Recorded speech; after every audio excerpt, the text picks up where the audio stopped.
अस्सलाम वालेकुम dear students, हबीब नियाजी और हमारा साथ है फिजिक्स का काइनेमैटिक्स से रिलेटेड न्यूमेरिकल प्रॉब्लम सॉल्व करते हैं।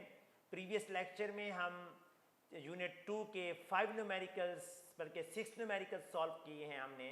अब ऑनवर्ड न्यूमेरिकल जो है हम आज के लेक्चर में जो है वो डिस्कस करेंगे, सॉल्व करेंगे। मेरा ये लेक्चर मैट्रिक के स्टूडेंट्स क्लास 9th के लिए भी इम्पोर्टेंट है, O1 के स्टूडेंट्स के लिए भी इम्पोर्टेंट है। तो चलते हैं आज के न्यूमेरिकल्स की तरफ जो काइनेमैटिक्स से रिलेटेड हैं। जी numerical 2.7 A train starting from rest accelerates uniformly and attains velocity of 80 km/h in 2 minutes. It travels at this speed for 5 minutes. Finally, it moves with uniform retardation and it stopped after 3 minutes. Find the total distance traveled by the train.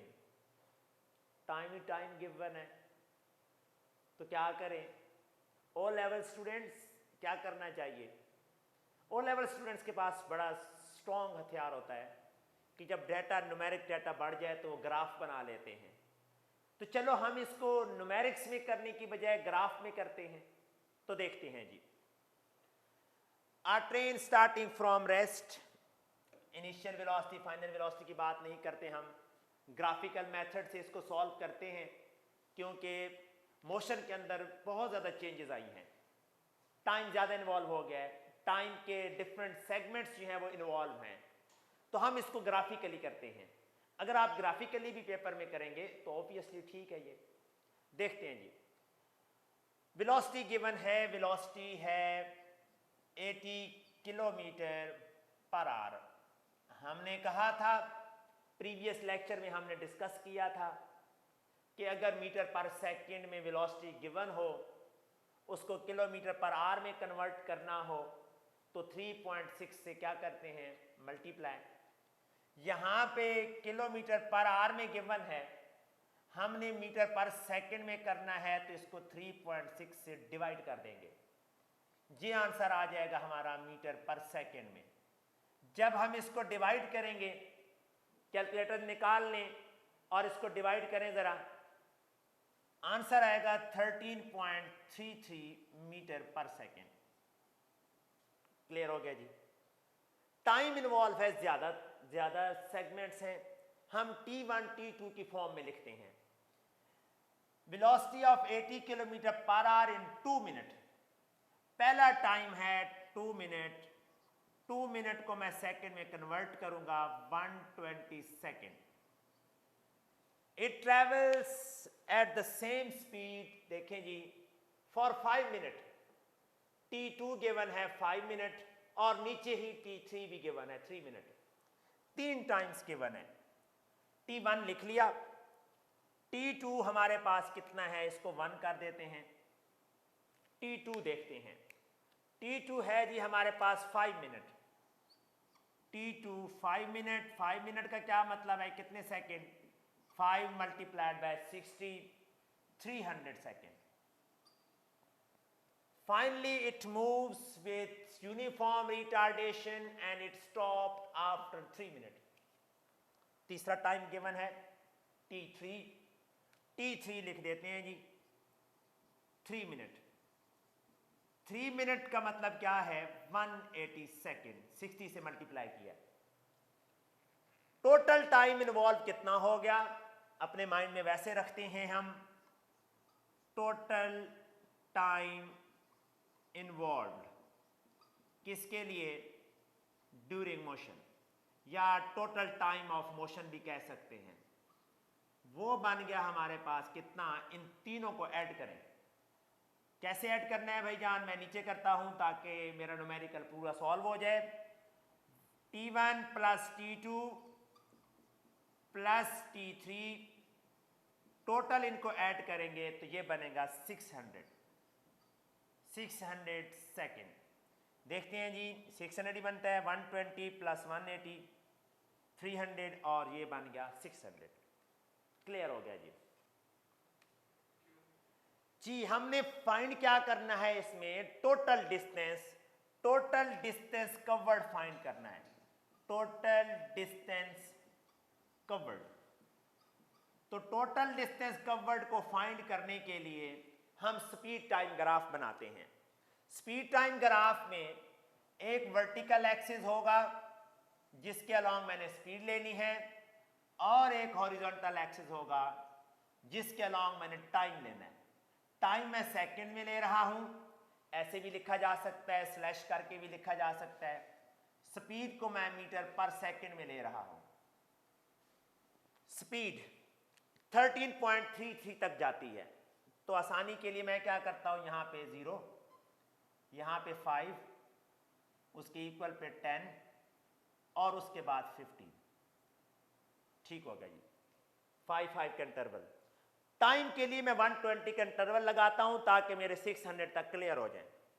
यहां पे 120, इसको हम 120, यहां पे हम equal करते हैं 120, फिर ऐड करेंगे 240, फिर 120 ऐड करेंगे 240 के अंदर, तो ये 360, फिर 120 ऐड करेंगे 360 के अंदर 480, और फिर 120 ऐड करेंगे तो ये 600 बन जाएगा।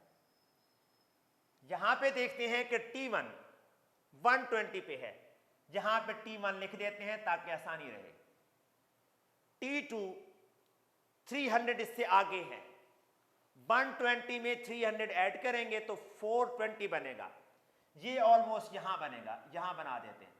यहां पे हमारे पास लाइन लगा के कर रहा हूं T2, ये 420 तक बनेगा, 420 तक, 420 सेकेंड तक T2।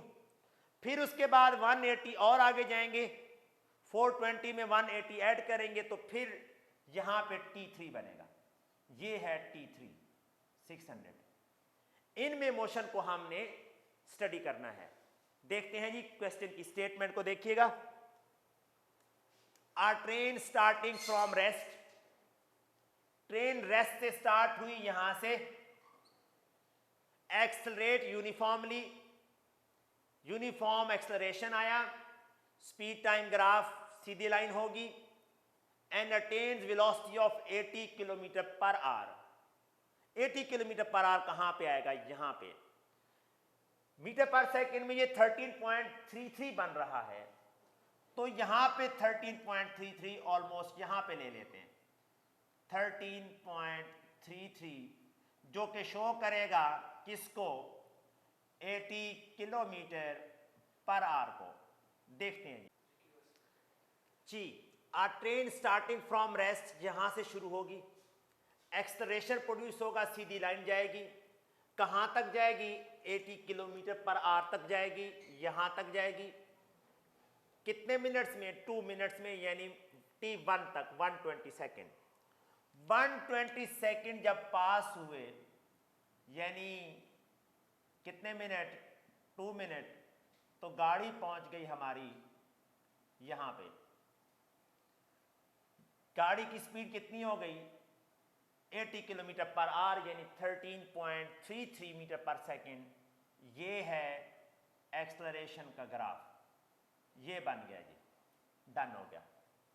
अब आगे क्या होता है, आगे 300 सेकेंड वो चलती है, इसी स्पीड से चलती है, यहां लिखा हुआ है it travels at this speed for 5 minute, यानी 300 सेकेंड T2 तक। T2 मेरा यहां पे है, ये T2 है जी, T2। इसी स्पीड से वो आगे जाती है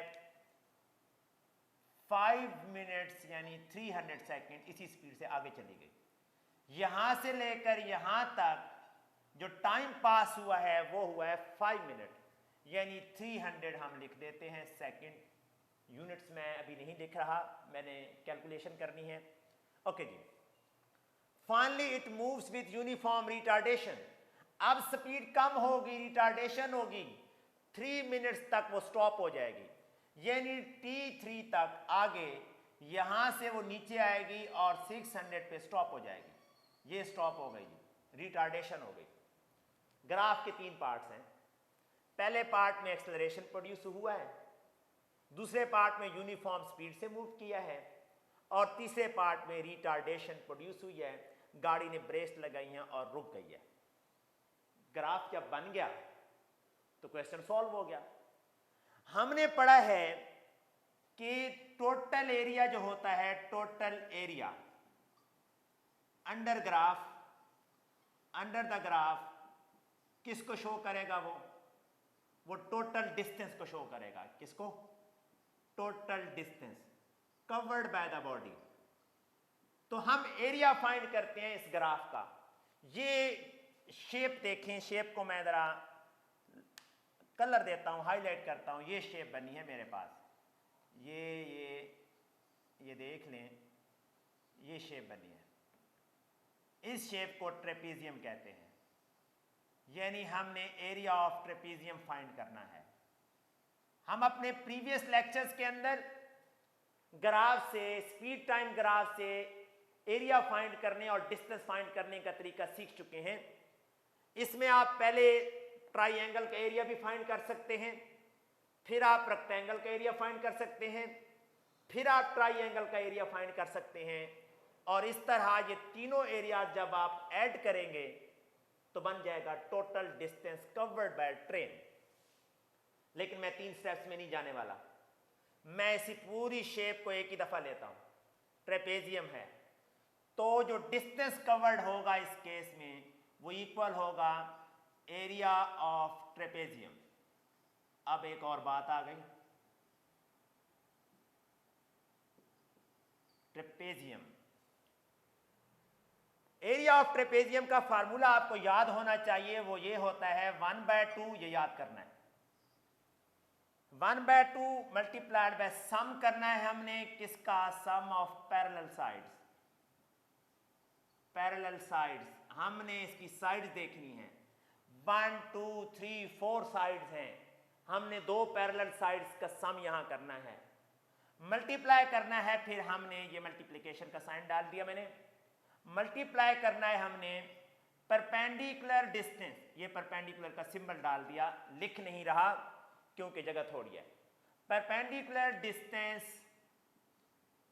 बिटवीन, ये बिटवीन का सिंबल, पैरेलल का सिंबल, साइड्स। देखें जी, मैंने पूरी स्टेटमेंट नहीं लिखी, ये लिखा हुआ है perpendicular distance between parallel sides. देखते हैं जी, टोटल डिस्टेंस कवर्ड हमने फाइंड करना था ट्रेन का। ग्राफ हमारे पास मौजूद है, सम ऑफ पैरेलल साइड्स यहां पे मैंने अंदर करनी है। देखें जी, 4 साइड्स हैं। एक साइड ये है, मैं नाम दे देता हूं ए बी साइड, और इसको कर देते हैं जी सी डी। कॉन्टिन्यूसली चलते हैं। क्या ए बी और सी डी पैरेलल हैं? नहीं है। ये ऐसे है, वो ऐसे है, वो एक दूसरे को कट कर जाएंगे। पैरेलल साइड्स कभी कट नहीं करती। तो कौन कौन पैरेलल हैं? ये बड़ी साइड जिसके वैल्यू मान लिया 0 से 600 तक, प्लस ये छोटी साइड। ये छोटी है तो क्या हुआ? पैरेलल तो खड़ी है ना, इसके ये पैरेलल है तो वो कितनी है? 300। और दोनों का डिस्टेंस कितना है? Perpendicular distance. ये एक साइड और ये साइड पैरेलल हैं, दोनों का परपेंडिकुलर डिस्टेंस ये बन रहा है। ये देखें, ये दोनों का परपेंडिकुलर डिस्टेंस बन रहा है 13.33। 13.33। अब मैं सॉल्व करता हूं 1/2, ये बन जाएगा 900 और 13.33। कैलकुलेटर निकालें जी, कैलकुलेटर निकालें, ये साथ साथ नोट भी करें। कैलकुलेटर निकाल के हमने इसका आंसर निकालना है। 900 को आप मल्टीप्लाई करें 13.33 के साथ। 900 मल्टीप्लाइड बाय 13.33, इन दोनों को मल्टीप्लाई करना है पहले। तो जो आंसर आएगा उस आंसर को हमने 2 से डिवाइड करना है। आंसर आ गया 11,997। 11,997 इनको मल्टीप्लाई करने से और डिवाइडेड बाय 2 से डिवाइड कर दें जी। इन दोनों को मल्टीप्लाई करना है और 2 से डिवाइड करना है, तो आंसर आएगा 5,000 999.9, जिसको हम अप्रॉक्सीमेटली ले सकते हैं 6000 मीटर। ये हमारे पास आंसर आ जाएगा। इस तरीके से जब एक क्वेश्चन हो और उसमें बहुत ज़्यादा टाइम पार्ट्स हों तो न्यूमेरिकली सॉल्व करने की बजाय उसको ग्राफिकली सॉल्व किया जा सकता है। ग्राफ को देख लें, फिर हम चलते हैं नेक्स्ट न्यूमेरिकल की तरफ। न्यूमेरिकल 2.8 काइनेमेटिक्स से रिलेटेड है, इंपॉर्टेंट न्यूमेरिकल है। A cricket ball is hit vertically upwards and returns to ground 6 seconds later. Calculate the maximum height reached by the ball and initial velocity of the ball. Cricket ball को ऊपर फेंका गया है, hit की गई है, free falling objects की बात कर रहे हैं हम। पहले गिवन डाटा देखते हैं हम और फिर इसको सॉल्व करते हैं। सीक्वेंस वाइज में गिवन डाटा और टू फाइंड जो रिक्वायर्ड होता है सीक्वेंस में लिख देता हूं स्टेटमेंट पढ़ते हुए ताकि आपके लिए इजी हो। A cricket ball is hit vertically upwards and return to ground 6 second later. Let's suppose ये है ग्राउंड और यहां तक बॉल जाती है। बॉल को ऐसे ऊपर हिट किया गया है वर्टिकली। बॉल को वर्टिकली हिट कर दिया हमने, ये जाके बॉल फिर वापस आ रही है और बॉल टोटल कितना टाइम लगा रही है इसकी बात की गई है। Time of total journey, time of flight, total time है 6 second. Total time to reach maximum height, मैं सिर्फ टोटल टाइम लिख देता हूं। Total time to reach maximum height is 6 second. अगर हम इसको ब्रेक करें तो ऊपर जाने का टाइम कितना होगा? Time to reach maximum height, पहले ऊपर गई है, फिर वो नीचे भी बॉल आई है और टोटल 6 सेकेंड लगाए हैं। तो अगर कोई हमसे पूछे कि जाने का टाइम कितना था, ऊपर हाइट पे, मैक्सिमम हाइट पे पहुंचने का कितना टाइम था, तो वो 3 सेकेंड। उतना ही टाइम उसने आने में लगाया। तो यहां से हम निकाल लेते हैं time to reach maximum height. वो टाइम टोटल टाइम का हाफ होगा और इसको हम जी कर देते हैं, टी से डिनोट कर देते हैं और ये है 3 सेकेंड। क्लियर हो गया? A cricket ball is hit vertically, ऊपर जा रही है बॉल तो जी की वैल्यू भी होगी, माइनस मिलेंगे क्योंकि मोशन ऑब्जेक्ट की ऊपर की तरफ है। हमने मैक्सिमम हाइट फाइंड करनी है। मैक्सिमम हाइट जो है, यहां पे कुछ चीजें लिख रहा हूं फिर इरेज करूंगा। मैक्सिमम हाइट को ए से डिनोट करते हैं, ये ऊपर की तरफ डिस्टेंस होता है, ये फाइंड करना है हमने। देखते हैं कौन सी इक्वेशन लगेगी। देखें जी, ये रेक्टिलिनियर इक्वेशंस हैं। फ्री फॉलिंग बॉडीज के लिए जो एस है वो हम एच में कन्वर्ट कर देते हैं और जो ए है वो जी में कन्वर्ट कर देते हैं। ओ लेवल्स के स्टूडेंट सुने, ओ लेवल्स के लिए जो वी एफ है ये वी से डिनोट होती है और जो वी आई है वो यू से डिनोट होती है। हम कॉन्सेप्ट बेस पे इसको यूज करेंगे ताकि हमारे लिए अंडरस्टैंडिंग में आसानी हो। फाइनल वेलोसिटी को वी एफ से डिनोट करेंगे। कैम्ब्रिज की बुक्स में इसको वी से डिनोट किया गया है और इनिशियल वेलोसिटी को कैम्ब्रिज की बुक ने यू से डिनोट किया है। फॉर द टाइम बीइंग, आसानी की खातिर कि आम बच्चों को भी समझ आ जाए, अगर मैं इसको यू से कर दूं, इसको वी से कर दूं, तो जो कॉमन स्टूडेंट हमारे मौजूद हैं, मेरे बच्चे खासकर, वो आम तौर पे कंफ्यूज हो जाते हैं। तो इसलिए मैं फाइनल के लिए वी एफ और इनिशियल के लिए वी आई यूज कर रहा हूं। न्यूमेरिकल के सोल्यूशन पे कोई इफेक्ट नहीं पड़ेगा। फ्री फॉलिंग बॉडीज के लिए ये हमने मैक्सिमम हाइट फाइंड करनी है, तो या ये फार्मूला यूज हो सकता है या ये यूज हो सकता है। ये फार्मूला यूज नहीं हो सकता हाइट फाइंड करने के लिए। क्यों यूज नहीं हो सकता? क्योंकि इसमें हाइट है ही नहीं। तो ये फार्मूला अगर हम यूज करेंगे तो हमें इनिशियल वेलोसिटी रिक्वायर्ड होगी, जबकि हमारे क्वेश्चन के अंदर, यहां पे देखें आप क्वेश्चन, हमारे क्वेश्चन में इनिशियल वेलोसिटी भी गिवन नहीं है। तो इसका मतलब है ना तो हम ऐसी इक्वेशन लगा सकते हैं जिसके अंदर हाइट ना हो ये फाइंड करने के लिए, और ना ही हम वी आई वाली लगा सकते हैं। तो क्या करें, इधर देखें जी फिर दोबारा, ये इक्वेशन नहीं लग सकती मैक्सिमम हाइट को फाइंड करने के लिए क्योंकि इसमें हाइट नहीं है।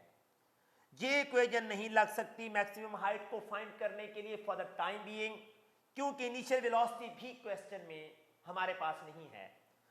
ये भी अगर हाइट के लिए लगाऊं तो इनिशियल वेलोसिटी इसमें भी है। मसला तो बन गया। मसला सॉल्व कर देते हैं। पहले इनिशियल वेलोसिटी फाइंड कर लेते हैं और फिर उसके बाद हाइट फाइंड कर लेंगे। तो देखें जी क्वेश्चन की तरफ। क्वेश्चन में सेकंड पार्ट में पूछा गया है कि इनिशियल वेलोसिटी क्या होगी, you have to find initial velocity. First part में हाइट है, तो मैं पहले इनिशियल वेलोसिटी फाइंड कर लेता हूं ताकि फिर बाद में हाइट भी फाइंड कर सकूं। फर्स्ट वी फाइंड क्या जी, first we find initial velocity of ball. Initial velocity किसकी, बॉल की। इसको हम वी आई से डिनोट कर रहे हैं, कैम्ब्रिज वाले इसको किससे डिनोट करते हैं जी, यू से। ये हमने फाइंड करनी है। तो इनिशियल वेलोसिटी फाइंड करने के लिए फर्स्ट इक्वेशन ऑफ मोशन लग सकती है, V F is equal to V I plus A T. Free fall है तो जी टी कर देते हैं। बच्चे मुझसे पूछ सकते हैं कि सर यहां तो वी एफ है ही नहीं, आप कैसे ये इक्वेशन लगा सकते हैं। ये दोनों इक्वेशन तो वी आई फाइंड करने के लिए मैं नहीं लगा सकता क्योंकि दोनों में हाइट इन्वॉल्व है और हाइट गिवन नहीं है। इक्वेशन सिर्फ यही रह गई, ऑप्शन मेरे पास सिर्फ फर्स्ट इक्वेशन की रह गई है। सेकंड इक्वेशन मैं यहां लिखता हूं, देखें जी, ये फ्री फॉल के लिए सेकंड इक्वेशन है, H is equal to V I T plus half G T square. ये फ्री फॉल के लिए सेकंड इक्वेशन है। रेक्टिलिनियर के लिए यही बनती है, S is equal to V I T plus half A T square. और ओ लेवल्स वाले इसको ऐसे लिख देते हैं, एस को एच कर दें बेशक, वी आई को कह देते हैं U T plus half A T square. तो ये सेकंड इक्वेशन की हम बात कर रहे हैं।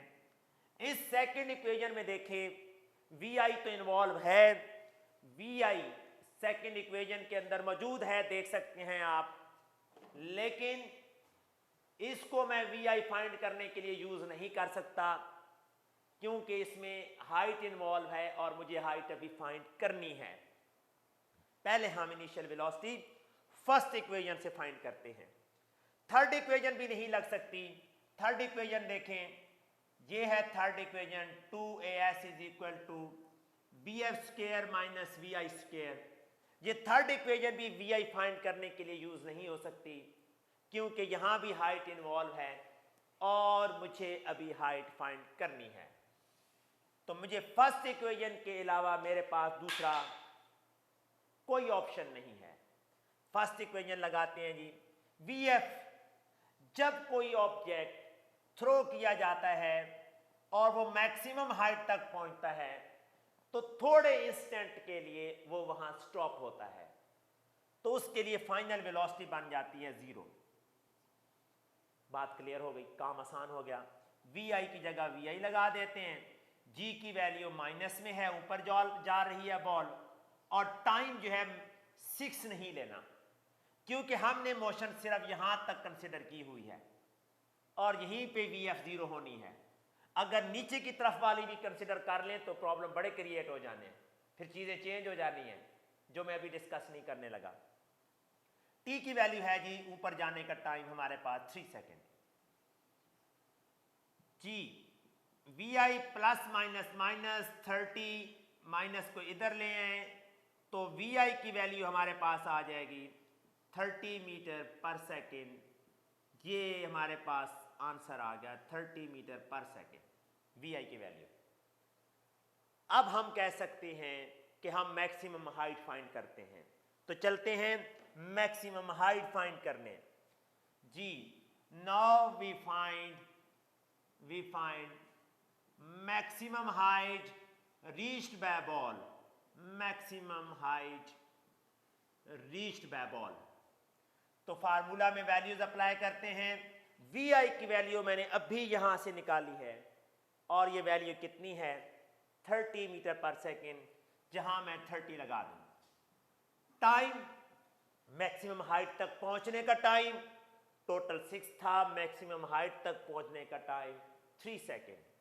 3 1/2। उसी तरह जी की वैल्यू -10 है, याद रखिएगा माइनस का साइन यूज करना है। और टाइम कितना है जी 3। सॉल्व करते हैं, 30 को 3 से मल्टीप्लाई करें 90 आता है। और इसको अगर सॉल्व करें 3 3 आर 9, 3 का स्क्वायर 9 होता है, प्लस माइनस माइनस हो जाएगा, ये बन जाएगा 45 बनेगा। ठीक है 45। इन दोनों को सॉल्व करते हैं तो मैक्सिमम हाइट मेरे पास 45 मीटर बन जाएगी। तो बच्चे ये था फ्री